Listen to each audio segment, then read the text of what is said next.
você encontra facilmente, perto de casa, um mercado com variedade de produtos frescos e naturais, você está em um oásis alimentar. O Brasil tem cada vez mais pântanos e desertos alimentares, onde se tem alimentos processados e pouco nutritivos. Isso quando há acesso a algum produto alimentício. Esse é o assunto do 4º caderno do Observatório Brasileiro de Hábitos Alimentares, da Fiocruz Brasília, lançado em setembro com o tema Desertos, Pântanos e Oásis Alimentares, reflexões, experiências e políticas públicas. E vai ser também nossa pauta de hoje aqui no Sala de Convidados, que começa agora. Olha, a gente tenta sempre ir para os alimentos in natura, né? E de preferência orgânicos também. Eles têm menos agrotóxicos. Muitas pessoas têm dificuldade em ter, né? Se alimentar bem é caro. Assim, aqui no plano piloto realmente é uma situação privilegiada. O Estado tem que investir nessa população em estado de vulnerabilidade. Uma inovação que a gente está desenvolvendo junto com a Fiocruz para que a gente possa resgatar esses conhecimentos. Deu para o terreiro uma segurança de que a gente vai plantar bem, a gente vai colher bem e vai se alimentar bem. Comigo no estúdio hoje, conversando sobre desertos alimentares, Denise Oliveira, pesquisadora da Fiocruz Brasília, Beto Palmeira, militante do Movimento dos Pequenos Agricultores do Brasil, e Cláudia Boca, integrante da Coordenação Geral de Promoção da Alimentação Saudável do Ministério do Desenvolvimento e Assistência Social, Família e Combate à Fome. Excepcionalmente hoje o programa foi gravado, então nós não estamos recebendo perguntas da audiência, comentários, mas você encaminha sua percepção sobre o programa para a gente. Eu vou adorar saber que você assistiu e a sua opinião. Denise, Beto, Cláudia, muito obrigada por vocês estarem aqui com a gente. O Canal Saúde vem prezando muito, né, Denise, essa pauta. Acho que a Fiocruz, como um todo, tem prezado muito essa pauta a respeito da alimentação. E eu começo com você falando um pouquinho para a gente sobre essa definição, né, que eu trouxe na abertura do que vem a ser um deserto alimentar, um pântano e um oásis. Ok, essa é uma definição que vem de cunho internacional, aonde ela até, como a sua nomenclatura, não se assemelha muito à cultura brasileira, mas ela mostra aonde a população pode ter acesso a alimentos saudáveis. Então, a ideia de um deserto é onde você não acha alimentos saudáveis, onde um oásis é onde você encontraria alimentos saudáveis. É claro que isso, no Brasil, tem algumas limitações do ponto de vista metodológico, mas é o que nós temos hoje para poder organizar uma série de interpretações, né? E, nesse caso, em Brasília, a gente, pela primeira vez, estudou isso numa área chamada RID-DF, que é basicamente uma área que está o Distrito Federal e outras cidades do entorno de Goiás. E a gente conseguiu mapear todas essas localidades, onde tem deserto, onde tem pântanos, onde tem oásis também. E vamos trazer muito dessa pesquisa aqui ao longo do programa hoje, Denise. Sim, claro. Beto, alimento é um direito constitucional, além de haver várias normas que frisam e reforçam isso. Mas em que momento a gente está no Brasil quanto a essa luta pelo direito básico à alimentação? Acho que essa é uma questão fundamental que a sociedade precisa entender, né? Assim como a saúde, a educação, o alimento é um direito. Isso é um direito, ou seja, é o dever do Estado garantir o acesso a esse direito. E o que nós temos no Brasil hoje é a política estrutural do Estado brasileiro que provoca, a partir dos incentivos fiscais, né, às empresas, né, o aumento dos pântanos alimentares, como a Denise vem falando, e provocando os desertos alimentares. Então, existe uma política institucional no Brasil que limita o acesso a alimentos de qualidade, alimentos saudáveis, para a população das periferias, né? Então, imagine que essa pesquisa da Fiocruz, os oásis são lugares, né, onde o poder aquisitivo da população é bem maior, né? Então, na nossa avaliação do movimento de pequenos agricultores, né, a nossa luta é para que a sociedade compreenda que comer é um direito, né? E se é um direito, a gente precisa lutar por esse direito.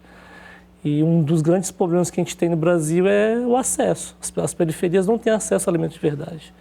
Então, o que chega mais próximo das periferias são os ultraprocessados, é o que a população tem acesso. Justamente quando você vai discutir os preços, né?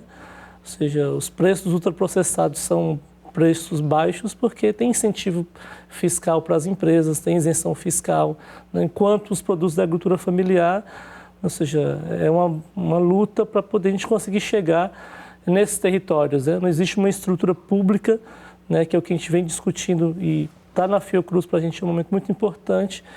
E debater a alimentação e saúde também é fundamental porque na nossa concepção, o SUS, né, ou seja, o Estado garante o direito à saúde da população a partir do SUS, né? Então, assim, eu costumo até comentar, todo mundo aqui foi vacinado, né? O Estado garantiu e subsidiou esse direito à saúde. Por que não fazer com a alimentação, né? Porque, né, eu até costumo brincar, porque a cada lado de unidade de saúde não tem uma feira da agricultura familiar, né? Se o SUS é uma das nossas redes de garantia de direito que estão mais pulverizadas nos territórios. Então, assim, para a gente, a nossa luta do próximo período é construir uma força junto com a sociedade para compreender que a alimentação é um direito constitucional e logo tem uma responsabilidade do Estado brasileiro garantir esse acesso. E para isso tem que pensar também a regulação dos grandes mercados. Toda a cadeia, né, Beto? Assim, toda a cadeia de acontecimentos do alimento, do momento da sua produção até chegar à casa do consumidor final, né? Cláudia, o presidente Lula assume em 2003 com a promessa de erradicar a fome no Brasil. Avança muito nesse sentido, o Brasil sai do mapa da fome. O presidente Lula volta em 2023 e encontra que cenário? Como é que você compararia o que se encontrou lá em 2004, né, no início do governo Lula 1, e hoje, em 2023, agora no início do ano, considerando inclusive que uma das construções essenciais para o combate à fome foi a criação, o fortalecimento do Conceia, né, e que ele foi recentemente extinto e reestruturado agora na volta do presidente Lula? Então, em primeiro lugar, acho que é importante comentar sobre as prevalências de insegurança alimentar, né? Quando o presidente Lula reassume esse ano, a gente encontra um cenário de prevalência de insegurança alimentar no Brasil, inclusive insegurança alimentar grave, que é o que a gente... é a situação de fome propriamente dita, né? Prevalências piores do que aquelas encontradas na gestão Lula 1, digamos assim. Então, a gente teve um aumento da prevalência de insegurança alimentar e da fome e retomamos a patamares piores do que aqueles em 2004. Então, isso é muito grave.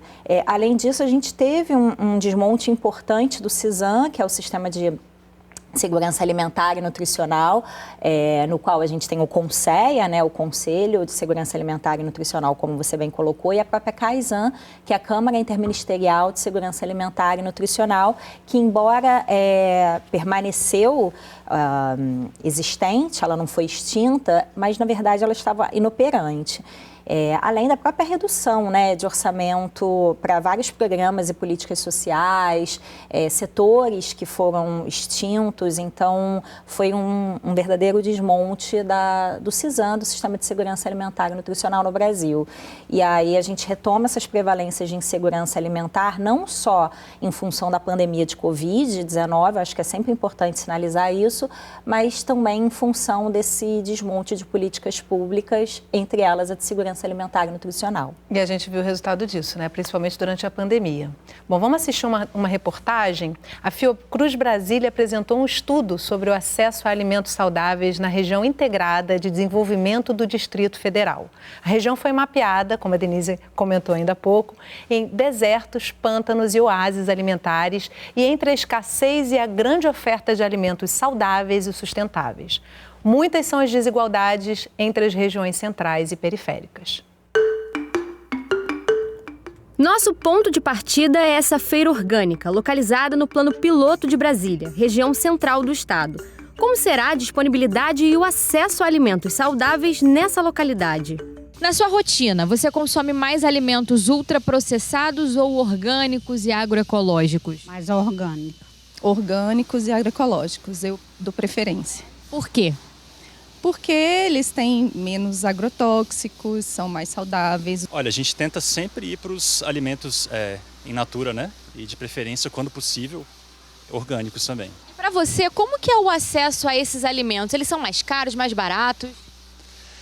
Orgânicos costumam ser mais caros e comprando em feiras de rua costuma ser mais acessível também. E aqui nessa região você encontra com facilidade esses alimentos saudáveis? Muita facilidade. Aqui nessa região tem feira, tem lojas de orgânicos. Assim, aqui no plano piloto realmente é uma situação privilegiada.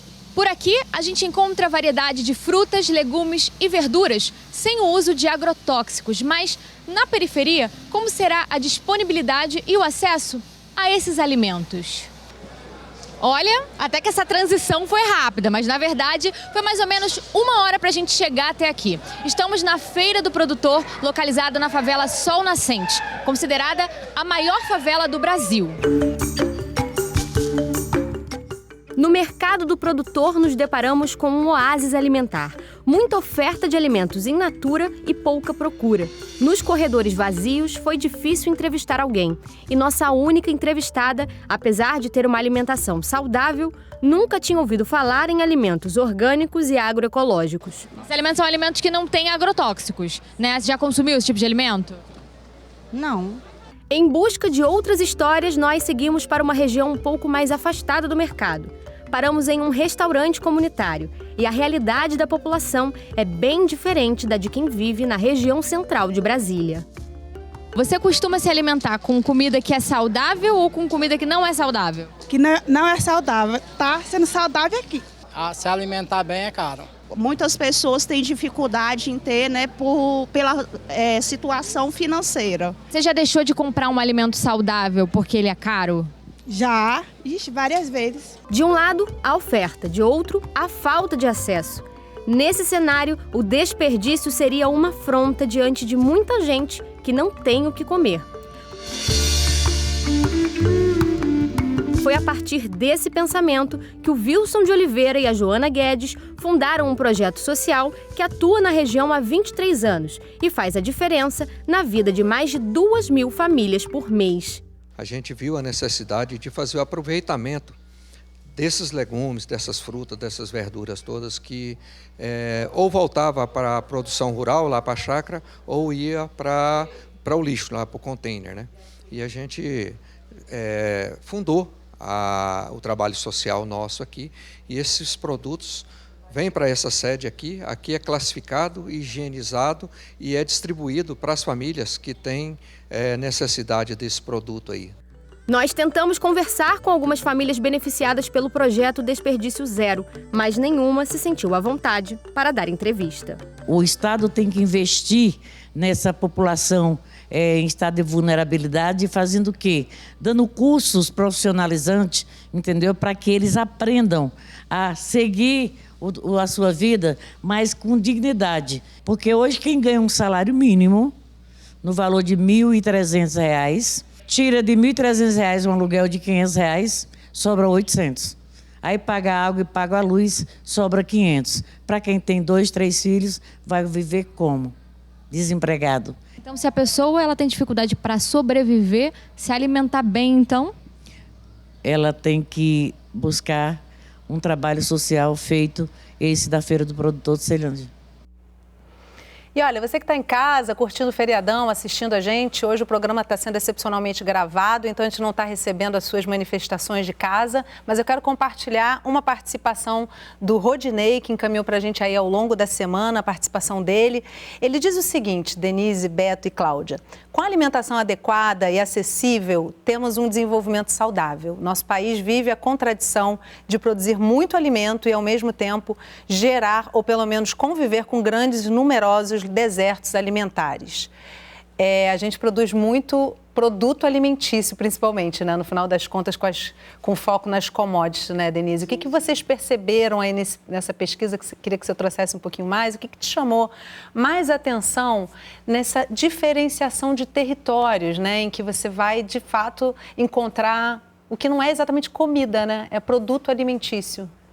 Então, o estudo mostra que a centralidade do Distrito Federal, ela é, de alguma forma, perversa para isso, porque nós estamos numa área que é a maior renda per capita brasileira. Então, quem mora no que nós chamamos de plano piloto, né, na estrutura geográfica de Brasília são pessoas com renda bem alta.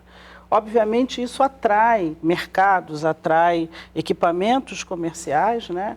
E, sobretudo, de padrões que são de acesso à classe média. E aí, infelizmente, no Brasil, e a gente tem que lutar contra isso, é que o direito de consumir alimentos que são agroecológicos não pode ser só delimitado pela renda, né?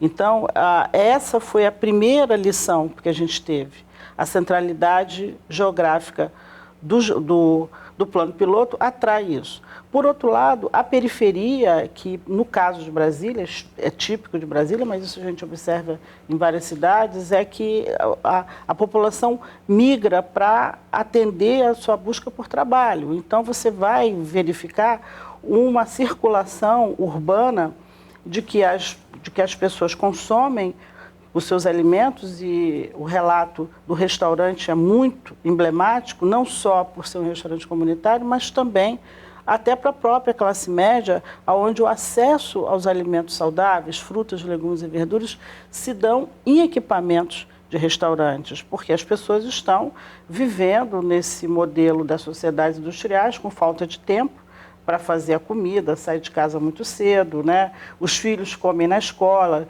Então, hoje, o local que se come alimentos saudáveis, em geral, de segunda a sexta, são em locais fora de casa, né? E, eventualmente, só nos finais de semana que a família, com condições, pode, às vezes, ter acesso. Então, a desigualdade foi a marca fundamental.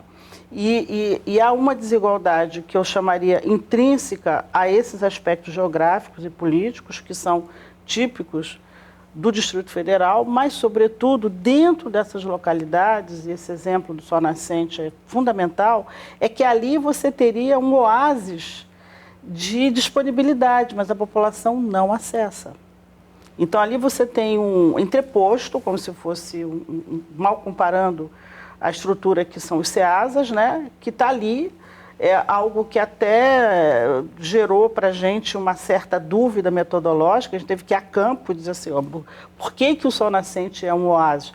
Porque ele tem realmente ele tem maior disponibilidade de alimentos, mas a população não acessa. Então, ela circula no lugar. Não acessa porque é mais caro ali também, não? Mais caro, exatamente. E tem um fator talvez cultural também, né, Denise? Assim, até trazendo também a pergunta para Beto e Cláudia, assim, existe um fator cultural de que essas pessoas estão há algumas décadas começando a ser acostumadas de que o processado é comida, né? Sim. Não nutre suas células, mas a princípio parece com comida. É um alimento.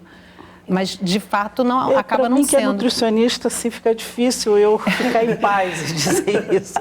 Eu diria que há uma ação que muda o gosto. Hoje, esse é um desafio da ciência também. Enquanto a gente, da saúde pública, tenta trabalhar identificando, e não só a doença, e curando, a indústria alimentar, ela anda se aperfeiçoando em capturar o nosso gosto. Então, a cultura é uma captura. Eu acho ela que pega as bandeiras, né, e toma para si também, começa a vender a ideia do orgânico, do verde. Exatamente. E que, de fato... Agora, Beto, em desertos e pântanos alimentares, a população é obrigada a se locomover, às vezes, longas distâncias, porque nem sempre vai ter, como acontece na Sol Nascente, essa oportunidade, para poder acessar esse alimento, né? Como é que você percebe a discussão disso, né? E como mudar essa realidade? Acho que uma coisa fundamental, né? E volto à minha fala anterior, a questão do direito, né? Nós, assim, o que é básico para a gente sobreviver, né? É a comida, é o alimento, né? É a saúde, a educação, é o ar, né? Então, assim, uma luta que a gente tem que trabalhar na sociedade é de que o alimento não pode ser uma mercadoria. Porque se ela é uma mercadoria, né, em um mundo que a gente vive desemprego estrutural, uma parte da população não vai ter acesso a essa mercadoria, né? Então, o que tem acesso, a população tem acesso, né, é algo que tem sabor de comida, um cheiro de comida, né?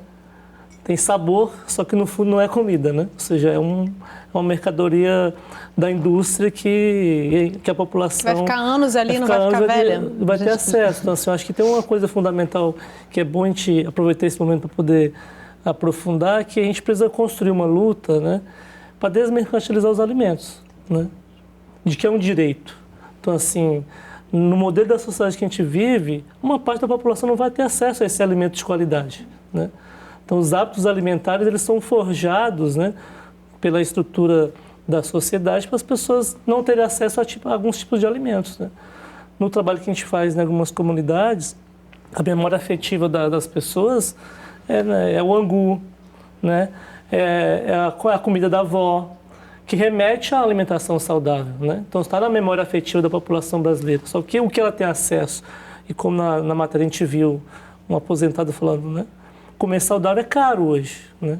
E Por que será, né? É porque justamente aí tem uma questão fundamental que, infelizmente, quem cuida da distribuição de alimentos no Brasil é o setor privado, né? Ao contrário da saúde, que o Estado tem uma responsabilidade de garantir o acesso ao direito, no Brasil, quem tem que garantir o acesso à alimentação é o setor privado, que cada vez no Brasil está sendo controlado por 10 empresas. E como a gente estava conversando nos bastidores, o único objetivo das empresas privadas é o lucro, né? Agora, Beto, tem uma outra questão também. A gente está aí caminhando para uma reforma tributária e tem muita empresa, muita indústria alimentícia, né, Cláudia, brigando muito para manter ou até aumentar os privilégios com relação à taxação de seus produtos. Ou seja, hoje, por que é mais caro comer o orgânico? Ou, na verdade, o natural, né? Porque até o orgânico, o selo do orgânico já passa por um processo que é dessa industrialização, de certa forma, né?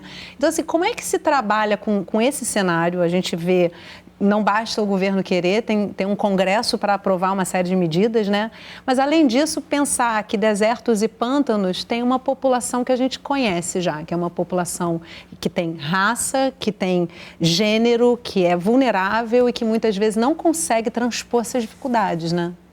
Então, acho que não existe resposta fácil, né? Em primeiro lugar, a pobreza, a fome, elas são fenômenos complexos. Então, exigem respostas complexas também, né? Acho que, em primeiro lugar, é importante valorizar algumas coisas que eles trouxeram, por exemplo, em relação à própria mobilidade para acessar alimentos, né? Existem estudos relacionados à mobilidade urbana que mostram exatamente isso que eles trouxeram, do quanto territórios periféricos, pessoas que residem em territórios periféricos precisam se locomover para conseguir acessar alimentos adequados e saudáveis, alimentos in natura e minimamente processados. Então, nesse sentido, a gente tem discutido no âmbito do governo federal algumas medidas, né? Uma delas que eu queria valorizar, que queria trazer aqui, que está em processo de construção, é uma estratégia de segurança alimentar e nutricional para as cidades, exatamente identificando essas questões que Denise e Beto trouxeram, né? Então, os territórios periféricos são verdadeiras barreiras para a alimentação adequada e saudável, porque não só não tem alimentos in natura e minimamente processados a preços acessíveis e fisicamente acessíveis, como também encontram essa enorme quantidade de alimentos ultraprocessados que já existem diversos estudos que mostram o quanto são maléficos para a saúde. E aí, uma das questões que a gente tem discutido no âmbito dessa estratégia é exatamente como favorecer que existam alimentos in natura e minimamente processados mais próximos à casa das pessoas, né, nesses territórios periféricos. Então, a gente tem discutido a questão de sacolões, mercados populares e a própria discussão que o Beto traz sobre o abastecimento no Brasil, né, tem sido discutida também uma política nacional de abastecimento, porque, historicamente, de fato, isso foi entregue à iniciativa privada, como o Beto aponta. Denise, tem uma fala de uma das entrevistadas, eu queria trazer isso antes da gente fazer o intervalo, em que ela comenta que nunca ouviu falar em agroecológico e orgânico. Eu fiquei me perguntando, quando escuto essa fala dela, se a gente não qualificou, né, não deu um certificado para o que deveria ser básico e natural e não naturalizou o que não deveria jamais ser naturalizado. Ou seja, a comida processada, hoje ela é dita como comida, ponto. A comida orgânica, ela é comida orgânica. Como é que a gente pode desnaturalizar isso e trazer para frente como comida básica, uma comida que é alimento de fato? Acho que o Beto já falou alguma coisa que me parece importante, né? A comida, ela atende a demandas biológicas, atende a demandas que a gente chamaria sociais, e nas sociais é de comensalidade. E, fundamentalmente, também as demandas que seriam de ordem cultural. Essas três coisas estão sempre juntas quando a gente come algo, quando a gente coloca algo na boca. A saída, pelo que a gente tem observado de estudos, eu acho que o governo tem sido sensível a isso, o governo atual, é de que é importante que isso seja valorizado. Porque o que está por trás desses alimentos ultraprocessados? Eles vão atender às demandas das sociedades industriais. Qual é a demanda nossa? É rapidez, tudo tem que ser muito rápido. A gente come em pé, a gente não come com o outro, a gente tem uma série de distanciamentos afetivos, né? Então, essa foi uma das estratégias mais eficientes do ponto de vista do que eu chamaria de uma insegurança alimentar doméstica, familiar. É claro que eu não estou querendo, sempre falo com as pessoas, eu não quero voltar ao tempo da vovozinha, mas é nítido que é a busca dessa afetividade alimentar que pode ser o caminho.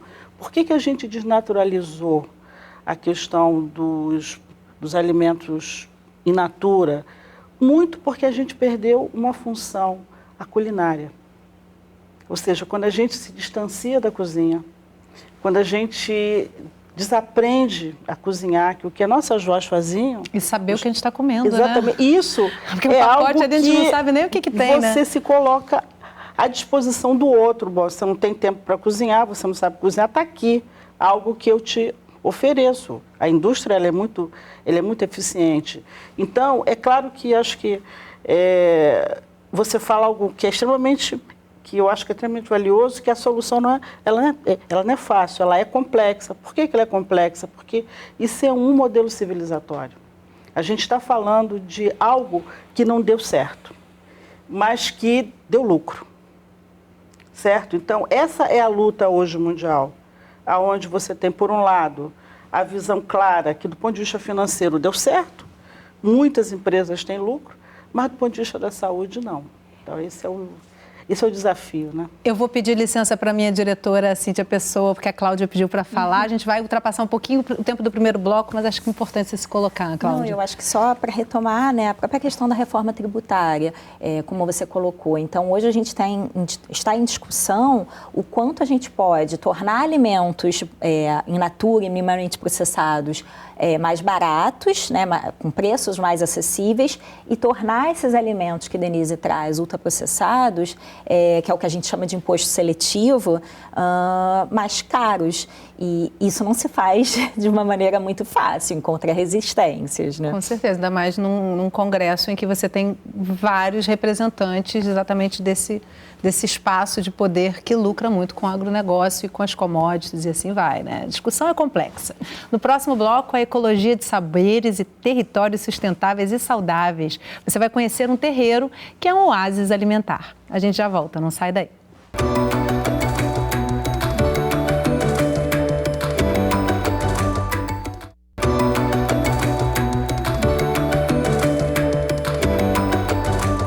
Sala de Convidados está de volta, conversando sobre desertos alimentares. Comigo no estúdio para essa conversa, Denise Oliveira, pesquisadora da Fiocruz Brasília. Beto Palmeira, militante do Movimento dos Pequenos Agricultores do Brasil. E Cláudia Boca, integrante da Coordenação Geral de Promoção da Alimentação Saudável do Ministério do Desenvolvimento e Assistência Social, Família e Combate à Fome. O programa de hoje está sendo excepcionalmente gravado e hoje não teremos a participação da nossa audiência, mas você pode mandar seus comentários pelas nossas redes sociais. Um projeto que vem sendo desenvolvido desde 2019 pela Fiocruz, em conjunto com o curso de Agroecologia do Instituto Federal de Brasília, colocou em pauta a alimentação saudável e sustentável nos terreiros de matriz africana. Uma iniciativa que incentiva a troca de saberes sagrados e científicos e que fortalece o reconhecimento dos terreiros de matriz africana como territórios de promoção de saúde e segurança alimentar.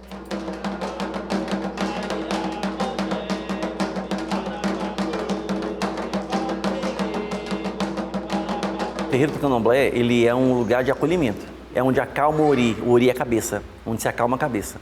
Então, é um lugar de você fazer com que você se sinta bem. O projeto Economia Ecológica, Saúde, Soberania, Segurança Alimentar e Nutricional em Territórios Religiosos de Matriz Africana foi a campo em 2021. E nos últimos anos, 7 terreiros receberam visitas de representantes da Fiocruz e do Instituto Federal de Brasília, com o objetivo de contribuir com ações de agroecologia e pesquisa no território. Foi para nós uma oportunidade muito útil, né? Muito valorosa mesmo, né? Assim, uma inovação que a gente está desenvolvendo junto com a Fiocruz para que a gente possa resgatar esses conhecimentos, né, das populações, dos povos que ali estão e também trazer outras novidades, outros procedimentos para que eles possam interagir melhor com o meio ambiente. A gente procura de fato criar condições, valorizar, né, o conhecimento tradicional para que as pessoas possam ter uma vida adequada, com condições, né, de ter se alimentando, de ter segurança. Isso se faz através dessa integração com o território. Nós estamos falando também de um povo, de uma cultura, de um modo de ser, né? Então, para nós, para a agroecologia, isso é muito importante, né? Porque são esses que são os guardiões da biodiversidade, né? Que estão também fazendo os seus trabalhos, né? Para a cura das pessoas. O projeto veio de encontro o que a gente já fazia, mas ensinando a cultivar melhor, né? Por exemplo, período de plantio, né? O que melhor dá naquela terra. Todo esse processo que a Fiocruz ensinou com a parte teórica e botando a mão na massa, que é a prática, isso nos deu uma segurança. Deu para o terreiro uma segurança de que a gente vai plantar bem, a gente vai colher bem e vai se alimentar bem. Babá Joel, o que o alimento representa no candomblé? A alimentação na casa de candomblé dizem que é tão sagrado, tão importante, que tudo se começa na cozinha. A regra é, quando você chega na casa de candomblé, não se fica sem comer e sem beber, não se pode. E onde que entra a questão do alimento saudável nessa história? Primeiro é entender que o alimento sagrado é um alimento saudável, um alimento que não tem agrotóxico, um alimento que é bem tratado, bem cuidado, bem cultivado, para que a gente possa alimentar. Porque a saúde, ela também parte dessa alimentação. Visitando o terreiro, Babá Joel nos mostrou o local de plantio dos alimentos. Foi plantado mandioca, foi plantado inhame, foi plantado feijão, né? Ele nos explicou que a primeira colheita foi realizada entre abril e maio e que agora o terreno vai passar por um novo ciclo de plantio. Bom, e como o Babá Joel disse que em casa de candomblé não se pode sair sem comer, a gente encerra essa matéria por aqui. Agora é com vocês aí no estúdio.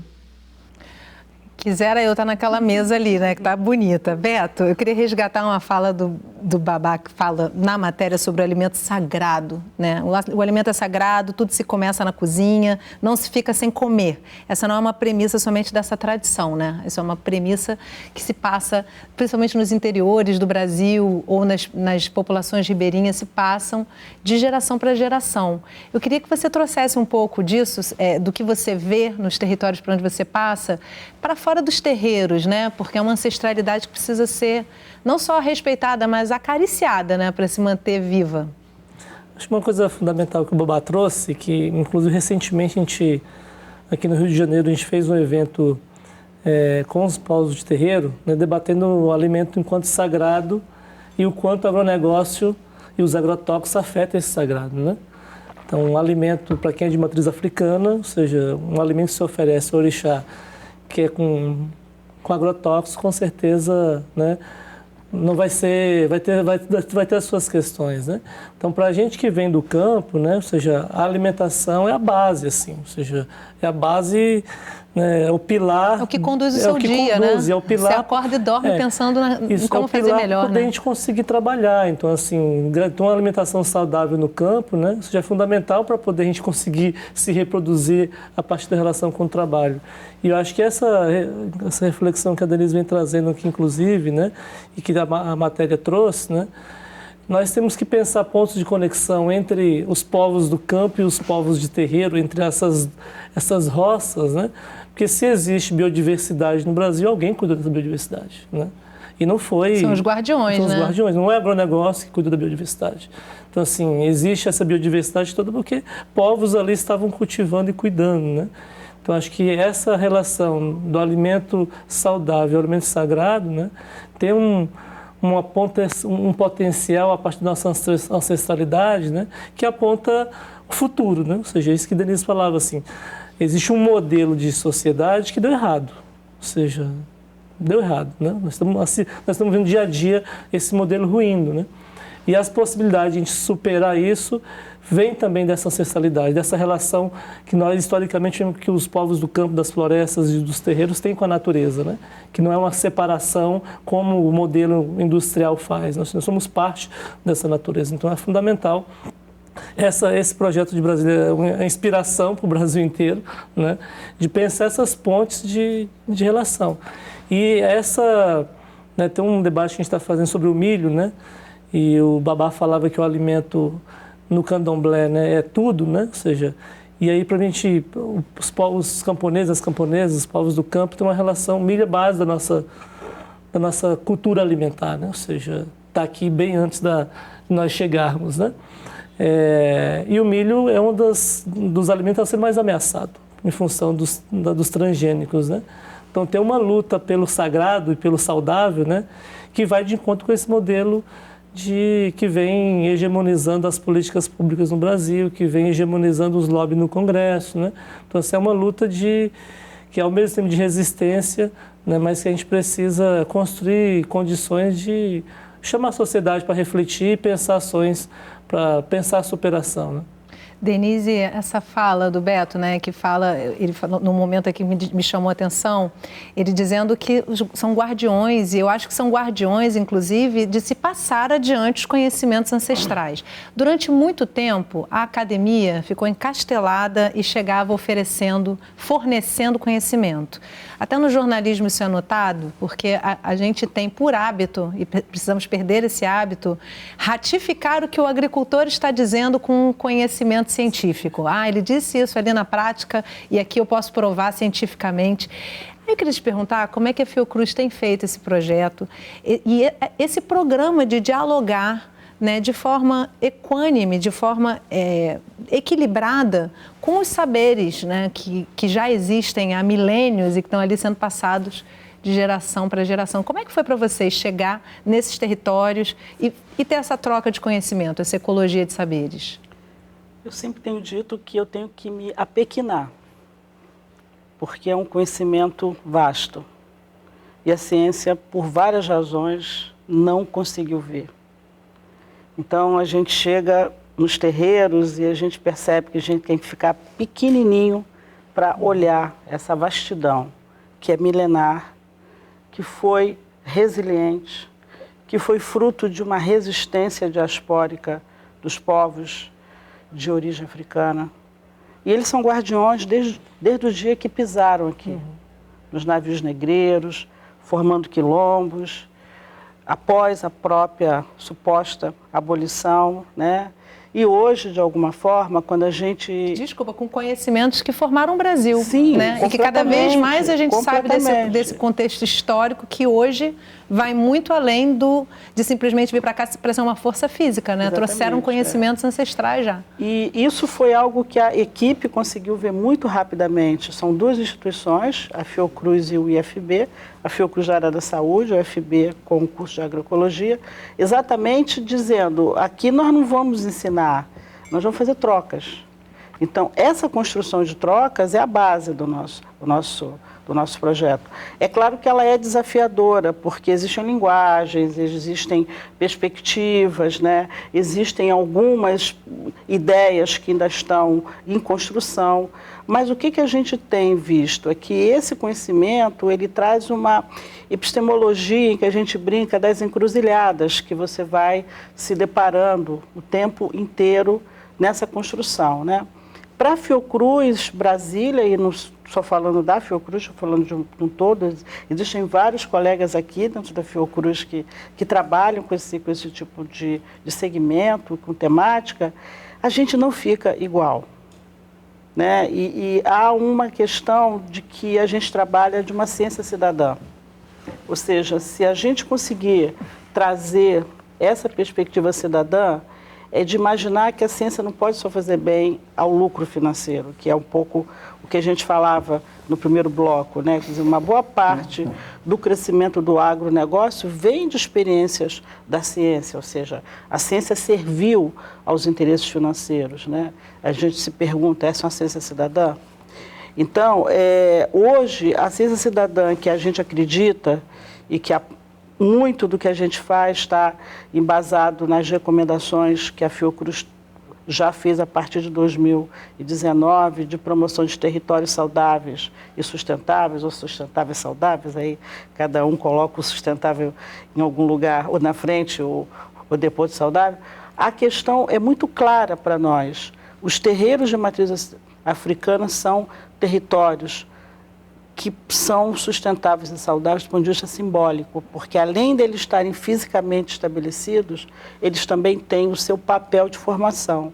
E aí a gente vai ver que também em áreas, porque a gente viu aqui um terreiro que tem uma constituição que a gente chama periurbana, ele tem uma área de extensão para produção e cultivo grande, mas uma boa parte dos terreiros de matriz africana estão nas áreas urbanas no Brasil.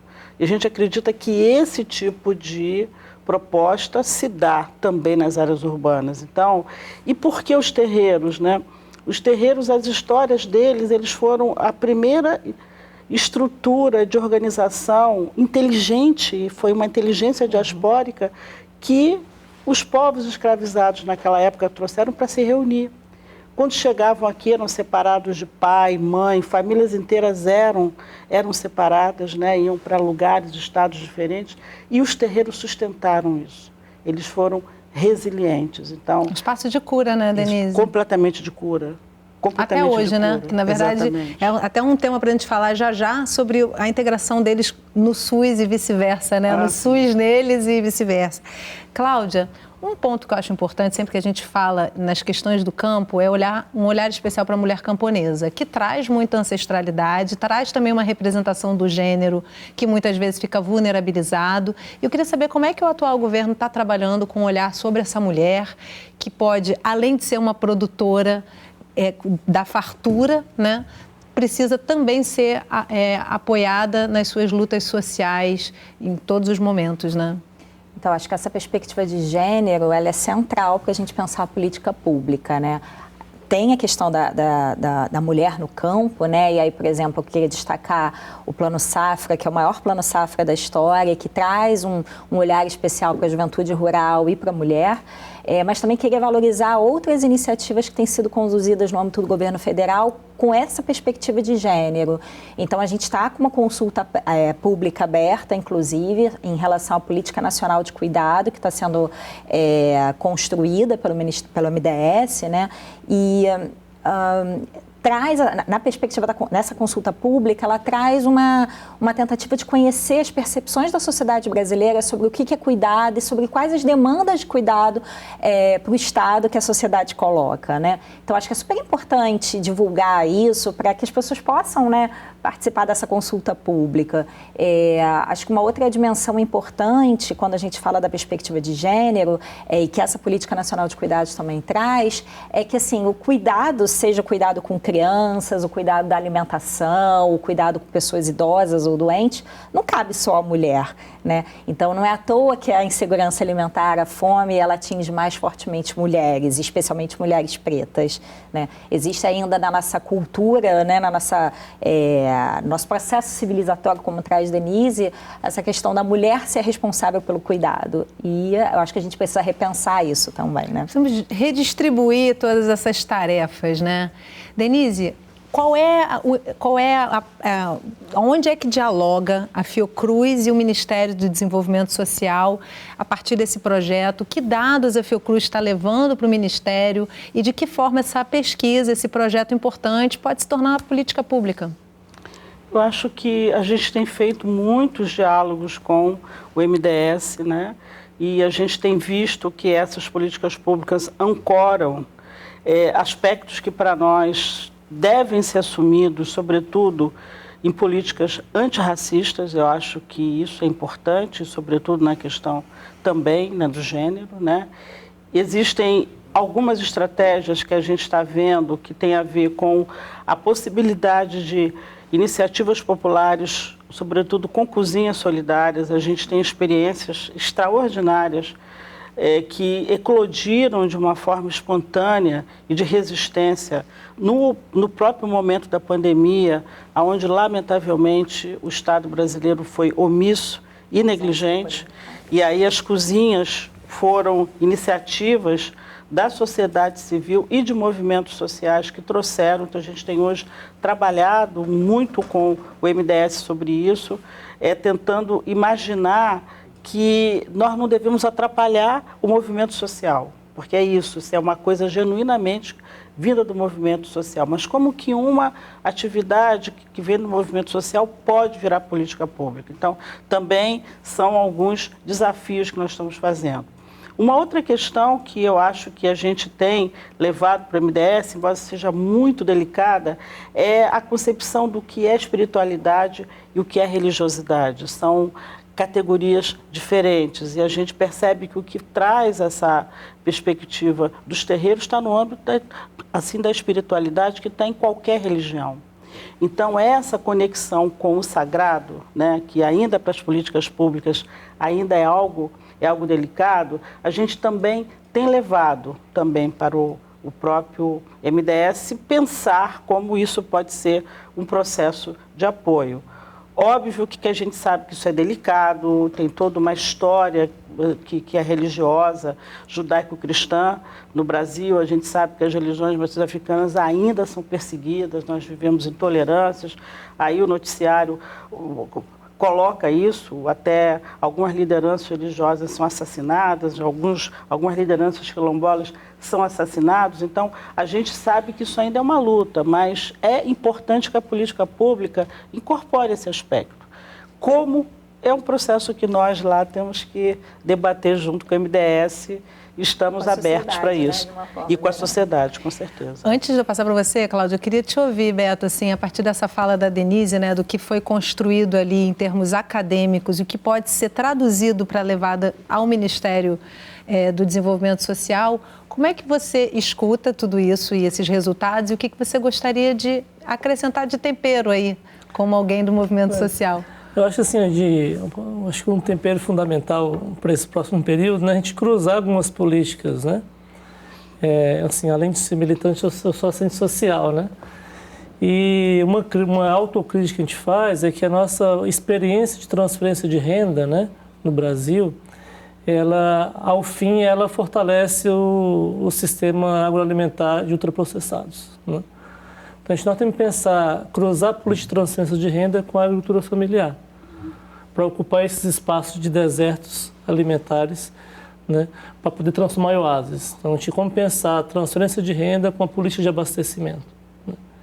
Se a gente calcula o quanto que o Estado transfere de renda a partir dos programas sociais, né, e tem pesquisas que mostram isso, o quanto as famílias que acessam o Bolsa Família gastam com alimentação. Mas que alimentação é essa? Então, o que nós estamos discutindo, né, é que o Estado precisa subsidiar de ponta a ponta, subsidiar a produção e o consumo, né? Recém saiu um relatório da soja, não sei se todo mundo teve acesso, né?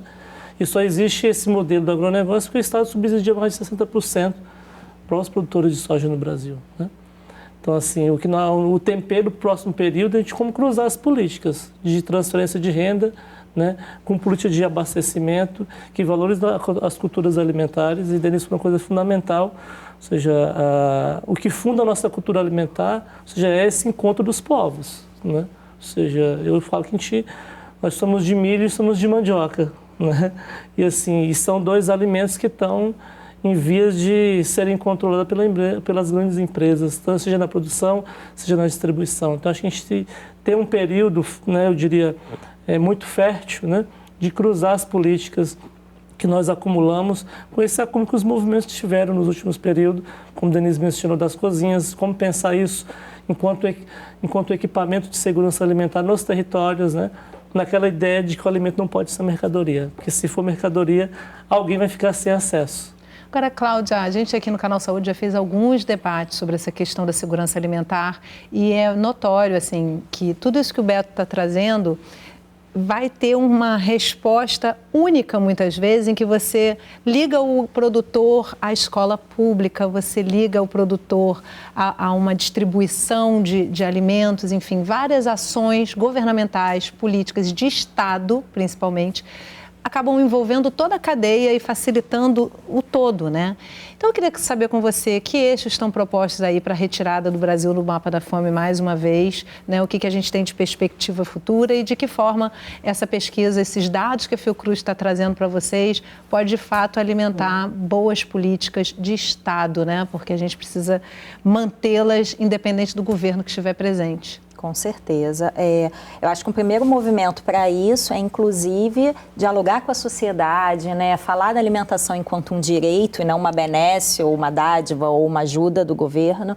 Isso é central e a gente observa que vários programas, por exemplo, o Programa de Alimentação Escolar, o próprio Programa Nacional de Assistência Estudantil no âmbito das universidades, muitas vezes é visto pelo beneficiário, né, desse programa, pela pessoa que recebe esse programa, mas e também pelos atores envolvidos na implementação desse programa, como uma ajuda, né? E não é um direito. Então, acho que essa é uma dimensão importante para a gente evitar que, né, daqui a 4 anos a gente novamente enfrente um cenário de desmonte de políticas públicas.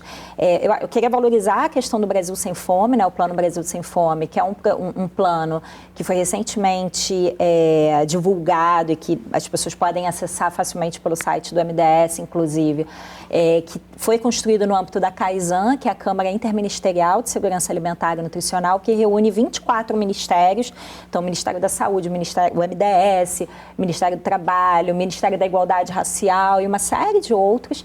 E esse plano foi construído, é um plano que prevê mais de 80 ações, né, voltadas a não só reduzir a insegurança alimentar, especialmente a insegurança grave, a fome, né, propriamente dita, como também diminuir a pobreza, né, os índices de pobreza, porque hoje a gente enfrenta, quase metade da população brasileira está no CAD único, que é o Cadastramento Único de Programas Sociais do Governo Federal. Diz bastante, critério, né? É renda. É muita informação, né? Aí já, né? Exatamente.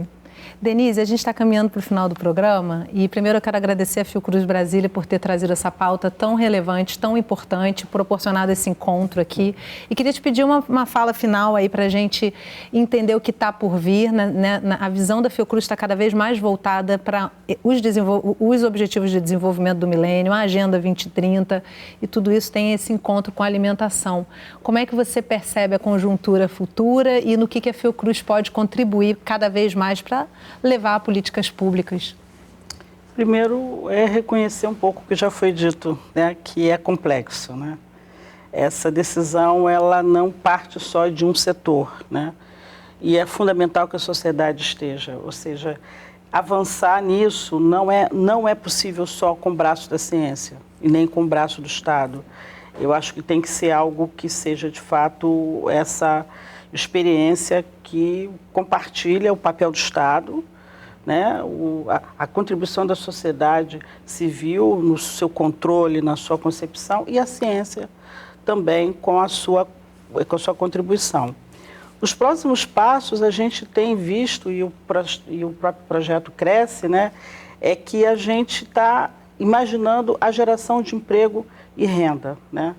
A gente hoje, isso pela fala do Babá Joel, está claro que há uma capacidade de compreensão de que os terreiros podem ser esses territórios saudáveis e sustentáveis. Há um conhecimento ancestral que é trocado com a ciência e está lá, a gente produzindo alimentos que são para uso litúrgico e alimentos que são usados para a própria comunidade. É super importante dizer que, na ausência da política pública, quem banca o dilema que foi a pandemia Covid-19 foram os movimentos sociais. E os terreiros também. Então, a gente encontrou nos terreiros, quando a gente leva essa proposta, muitas lideranças diziam para nós, agora a gente pode dar comida para algumas pessoas, porque tinha um terreiro que deu 5.000 refeições. Captando doações. Então, a gente viu hoje que todo esse projeto diminuiu o custo de renda, o custo de algumas,